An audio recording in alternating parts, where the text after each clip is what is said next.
Show. Então agora vamos entender na prática como que funciona esse tal de JSON, essas conversões e como que a gente pode fazer para trabalhar com isso aqui dentro do JavaScript, beleza? Então, como eu comentei na aula passada, eu trouxe aquela estrutura de person para dentro aqui do nosso script, para dentro do nosso programinha, e aqui a gente vai brincar um pouquinho com o console só para a gente entrar no clima, só para a gente entender como que funciona isso aqui, beleza? Então veja que eu tô com ele aqui no meu Google Chrome e pedi para dar um type of de person, beleza? O que o console retornou pra gente é de um tipo object, ok? Se a gente pegar esse objeto e dar um console.log, ele vai trazer aqui pra gente essas informações, as propriedades, mas veja que isso é uma função de utilidade que o console log faz pra gente. Então ele entende que aquilo lá é um objeto e pega todas as propriedades e estampa na tela.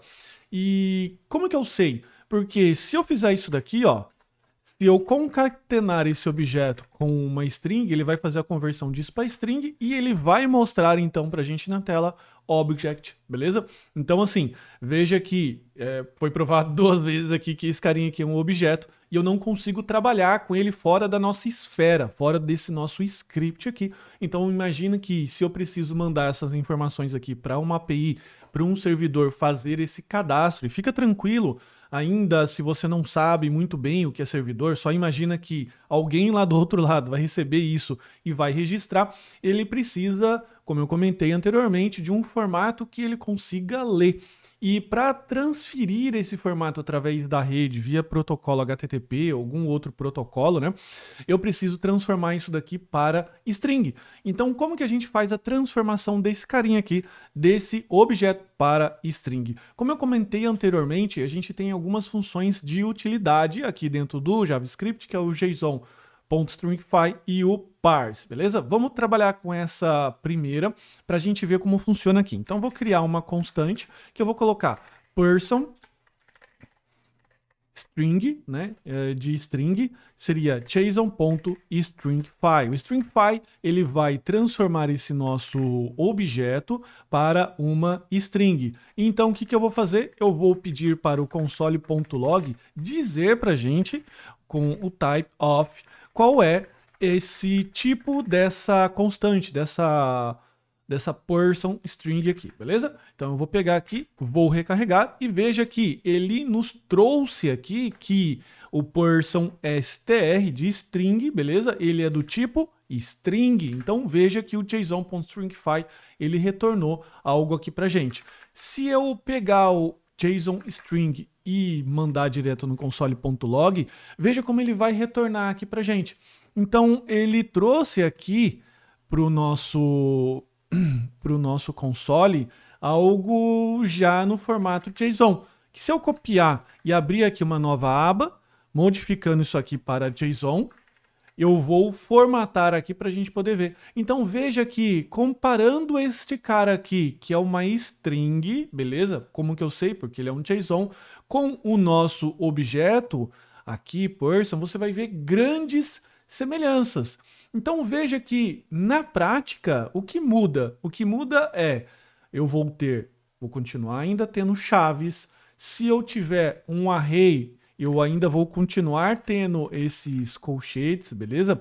Essas chaves aqui de array dentro do objeto. Então, por exemplo, se eu tiver vários endereços, eu posso colocar nesse formato aqui que é aceito pelo formato JSON, beleza? Eu ainda tenho as mesmas propriedades, só que um detalhe. A propriedade agora ela está entre parênteses, beleza? Parênteses não, entre aspas duplas aqui, ok? E a cada quebra de linha a gente tem uma vírgula. O JSON você só precisa ficar muito esperto, que é bastante comum a gente acrescentar uma última vírgula aqui, né? Então veja que ele já até colocou um erro. Por quê? Porque a última vírgula, se não vem mais nenhuma propriedade, ela é um erro. Então, se eu coloco aqui, por exemplo, ó, é um erro. Se eu coloco aqui, é um erro.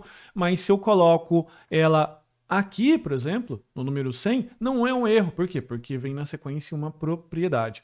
Beleza? Então, na prática, o JSON é isso que vai ser enviado para o nosso servidor e assim ele vai fazer o quê? O processo de parse. E como que é o processo de parse? É exatamente o processo oposto do stringify, como eu já comentei anteriormente. Então, se eu pegar aqui e colocar const person object e colocar aqui json.parse, e lembrando que o JSON é um tipo de biblioteca que é muito difundido, então nós estamos falando aqui de JavaScript, mas se você quiser utilizar o JSON no PHP, por exemplo, lá vai ser possível e lá no próprio PHP vai ter alguma função análoga a esse parse que vai fazer exatamente esse trabalho aqui para você, beleza? Então lembre-se que eu tenho essa string aqui dentro dessa constante person string, então eu vou pegar literalmente ela e injetar no JSON parse de novo para saber qual vai ser o resultado. E o resultado vai ser muito parecido com o que a gente já havia colocado aqui no console com constant person, beleza? Eu vou colocar aqui só para a gente entender com um type of, beleza? Eu vou mandar aqui, então veja que ele já está mostrando para a gente aqui object, e se eu tirar esse carinha, ele vai mostrar para a gente praticamente o mesmo objeto. E veja que praticamente o mesmo objeto, com as mesmas propriedades, mas não é o mesmo objeto, beleza? Eles residem em espaços de memória diferentes. Tanto que, se eu fizer isso daqui, person object igual a person, ele vai mostrar aqui pra gente que isso aqui é um false. Então, apesar de ter as mesmas propriedades, esse cara aqui é um objeto que reside na memória, esse daqui é outro. Não confundam as coisas, beleza? Então, assim, só para ficar bastante claro. Legal? Então, só para resumir aqui, eu posso pegar, então, um objeto, transformar ele em JSON no stringify, que basicamente ele transforma numa string, que é isso daqui, e depois eu posso fazer o processo reverso, que é o JSON parse, que vai criar para a gente um novo objeto, a qual eu posso trabalhar com ele e ter todas as propriedades de objeto, enfim, consumir de novo todos os processos, beleza? Então, isso aqui que é na prática o JSON, não é nenhum bicho de 7 cabeças, e com o tempo você acaba aí se acostumando e ficando mais fluente assim na hora de trabalhar com ele, beleza?